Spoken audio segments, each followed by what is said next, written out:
Welcome back to our channel. Have you ever wondered why, no matter how many techniques you master, pain still finds its way into your heart? Have you ever studied impermanence as a concept, yet watched your fears and attachments tighten around you like shackles?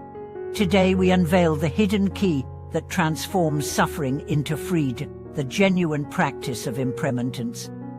It is not enough to recite slogans or nod in agreement with doctrine. True release arises only when impermanence is lived in every cell of your being, woven into every thought, breath, and gesture. Long ago, on a misty mountaintop, a student approached his master in despair. He had memorized verse after verse on the fleeting nature of all things, yet his grief at losing a dear friend was as fresh as ever. The master offered no words, only a withered leaf and a fresh one. "Which last is longer?" he asked. The student pointed to the fresh leaf. The master smiled, crushed it in his hand, and let dust scatter on the wind. Impermanence is not in the texts, it is in this touch, this loss, this very breath. This moment reveals the heart of true practice. Impermanence must be tasted, not theorized. To cultivate it deeply, we first learn to attend to every rising and passing without preference or aversion. When a pleasant sensation arises, a warm breeze, a compliment, a moment of joy, we note its arrival and its inevitable fade. When pain arises, a pang of sorrow, a sting of anger, a pack of longing, we observe its shape and remember it, too, will dissolve.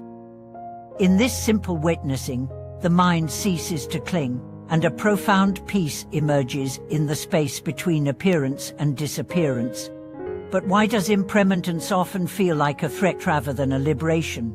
Because most of us approach it with the same attitude we bring to danger: aversion, fear, an urge to run away. We try to distract ourselves, suppress distress, or fix conditions so that nothing ever changes. In doing so, we trap ourselves in resistance, and suffering thrives. True practice flips this pattern. We greet change with the curiosity of a child, the openness of a traveler exploring new terrain. Each moment of loss becomes a doorway to deeper appreciation, each ending a prelude to something new. Consider Anna, who lost her lifelong partner to illness. In the months after his passing, she spent hours weeping over their photographs, reciting sutras on impermanence without relief.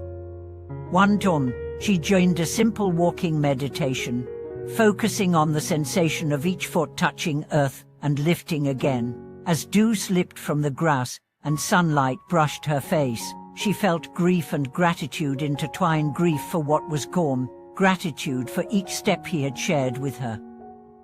In that embrace of change, her heart softened, and the raw wound began to heal. Cultivating impermanence also transforms our relationship with time.